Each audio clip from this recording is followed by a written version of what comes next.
Hey everyone, and welcome to Core Talks. I am your host, Denise Posnak Gaffney, coming to you live today from New York City. And the first Core Talk of 2018 that is official is this one here today. And we are talking about hashtag winter wellness, parentheses. We are talking about whether to work out when you're sick or not. If you are a big exerciser, you are not going to want to stop, especially if you've been going and going and going the moment you get sick, right? And I have struggled with this over the years. Do I sweat it out? Do I keep pushing? You know, the question comes up. And the simple answer, I'm going to give it to you right away, and then we're going to go into why, is maybe. It's actually not a simple answer. The simple answer is not simple. It's slightly complicated, and it has to do with experimentation. You're going to have to figure that out. But I'm going to give you some nice guiding principles for you to think about when you ask yourself that question. So the first guiding principle is that when you're sick, what is your body telling you to do? It's telling you it needs to rest and it needs to recover, right? You don't get sick because you're in an optimal condition. You get sick because you're worn down and you've been working too hard and your body's stressed out and it's trying to fight off an illness. Rest and recovery. So that is your safest bet, period, when you're sick. That is a yes, hands down, do it. You are not going to hurt yourself if you rest and recover.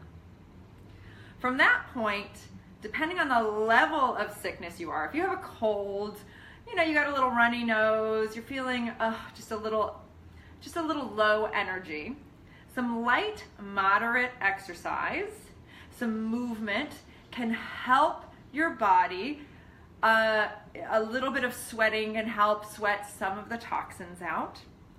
The movement, your lymph system, which helps process toxins, is only active when you move your muscles and your joints. That pumps the lymph system. It's always active, but it's flowing optimally when you actually move. So a little bit of movement can help your body recover. If it helps your brain to move and feel confident and feel strong in your body, that can help you in the recovery process. Could be a placebo effect, but positive energy has always, in my experience, helped me heal from sickness quicker than when I'm in a nervous state. Now, my daughter's pediatrician, so I'm just going to add this one in. He's amazing. He's very holistic, and he comes from the most beautiful place and very, very smart place. But he always says, he has a list, guidelines for when your child is sick. The first thing on his list is lower stimulation. Okay? So when you're thinking about whether or not you want to exercise, the type of exercise you do when you're starting to get sick should be something that is supportive for your nervous system. So I'm going to give an example really briefly. I think it was the last time I got sick, and I was feeling a little under the weather yesterday, and I ended up opting for a light bike ride. My toe is still broken, so I'm sitting on the bike doing the recumbent bike. I'm doing very slow, light exercise anyway. I did a little bit of light biking with a little bit of sweating and a little bit of stretching, and that was fine. Did not deplete me. However, the last time I was sick, I was in my spin class routine, and I had it in my head that, I'm going to go to spin class, I'm going to sweat it out, I'm going to tough it out, and I'm going to feel better. And what ended up happening is, because that environment was so stimulating, that loud music, all of the people around, and nervous New York City crazy people in your face pushing, it's a stressful environment. As fun as it is, it's a stressful environment. that experience and then working my body in that intense way ended up making my sickness worse. So again, rest and recovery is always a yes option. You're not going to hurt yourself by doing that. 2, moderate light exercise is a possible, yes, it can help you option if it is supportive for your nervous system. So nice walks maybe outside, a little bit of Pilates that's gentle, some yoga. I'm going to give you a little routine that you can do. Yoga, stretching, like I said, like quiet biking. 3, the third thing to consider is that high intensity exercise can make your symptoms worse, right? So you're playing, you got to play with it. You got to listen to your body. Maybe you opt for, you know, a little bit less. And here's the deal, guys. It's so hard for us to stop and do nothing. And we're so afraid, especially if you're an exercise fanatic, that you're gonna lose your tone. Look, with my broken toe, I have not been able to exercise like I used to. And it is scary to me. And it's scary to a lot of us to lose that, you know, that place that we had. So to pause and honor and value sickness in your body and value quieting down and resting and recovery, I think that's kind of been the biggest lesson I've had with the toe, is a wonderful thing, and I want to encourage you to do that. So lighten it up if you're sick. Think about these things, take them into consideration, and then if you're feeling up for it, you can come back to this video and I'm going to lead you through a little stretch. Something yesterday I was feeling a little achy, so this is what I would have done. I didn't actually do this stretch series, but I was planning on meeting with you guys yesterday, and I said, no, I'm going to rest and recover, and we'll do this today.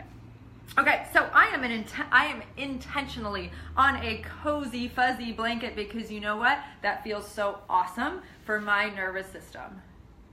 It makes me feel like I'm taken care of and supported. You can sit on the blanket, bring your hands to your knees. Breath is key. If you can breathe through your nose, go for it. If it has to be through the mouth and it's a shorter breath, that's fine because you're stuffed up. So take a couple breaths. Don't force them, just allow them to be.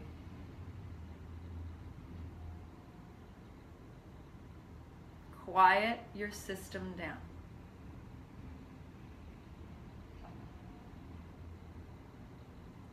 Try to relax your body more. Give yourself a little smile, which releases your jaw.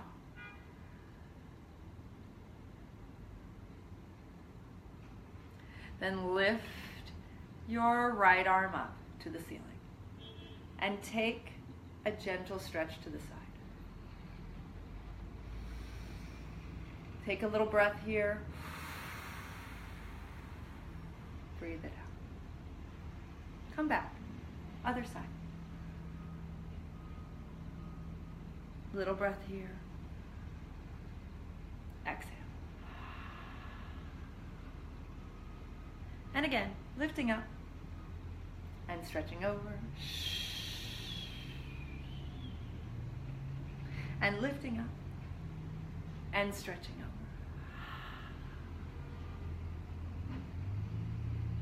This can be good. One more as a recovery also. Let's say you are recovering, you're towards the end of your sickness, you've been in bed for a few days. This is a great stretch to do to get the kinks out of your spine. Open everything up. And come on. Then you're going to grab underneath your knees, sitting up, feet in front of you. Take an inhale. Draw your abdominals in a little bit if that feels available to you. Roll down through the back to your waistline. Inhale. Exhale, come up. Lift through your spine. So now we're flexing that spine. Drawing down, a little tummy action. Hold on to the thighs, a little rounding back. You don't even have to go that far. And coming up. Lifting up. And again, drawing down, tummies in.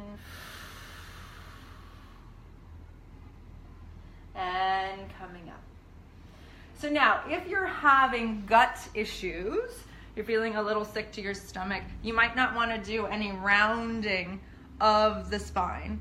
It's safe to work along the spine. So we're gonna go here. If you have headache issues, you can put a pillow here and head down. We're gonna come into the knees, bent knees. We're gonna do little clams, opening and closing. 2 and down. 3 and down. 4 and down. 5 and down. 6 and down. 7 and down. 8 and down. Flex your feet, lift the leg up, 1 and lower, 2 and lower. Depending on your level of sickness, let's say it's just light, you can add more tension here by giving yourself more resistance. Good. And down. Or you do it light and gentle just to flow the blood. Make sure you breathe. Stretch your legs out long, lift the top leg up a little bit, bring it front a bit, and then bring it back behind you. And go forward, tummies in, and then go back and squeeze your butt a little bit. And forward and go back. And forward and go back. Now again, maybe all you're doing is going through the motions and it's nice and gentle just to get that blood flow and get that breath. Great.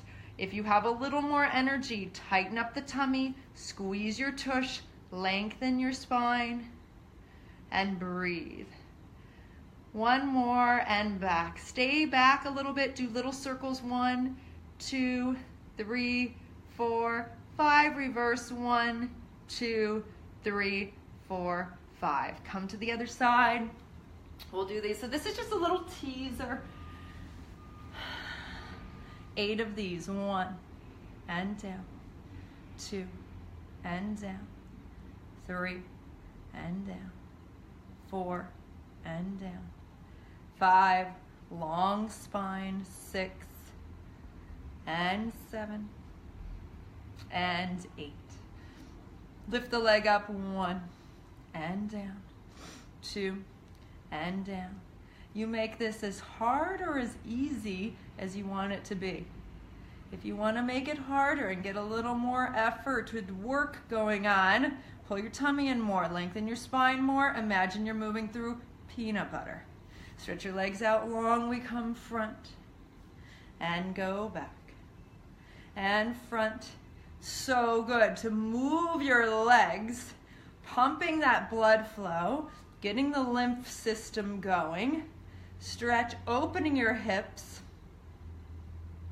and reach, and back. 1 more reach, and back a little bit, little circles. 1, 2, 3, 4, 5. Reverse. 1, 2, 3, 4, and 5.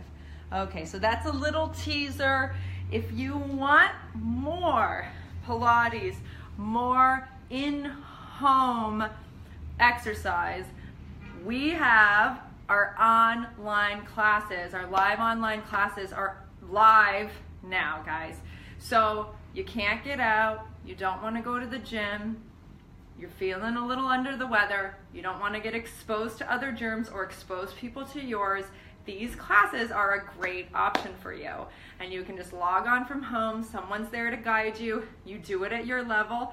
That's a great option too. So if you're interested, come on over to the site, www.mybodwellness.com. 3 for $15 in January. So come on over, sign up for our classes, sign up for the list. We'd love to connect with you. We'd love to hear from you. I'd love to see you online.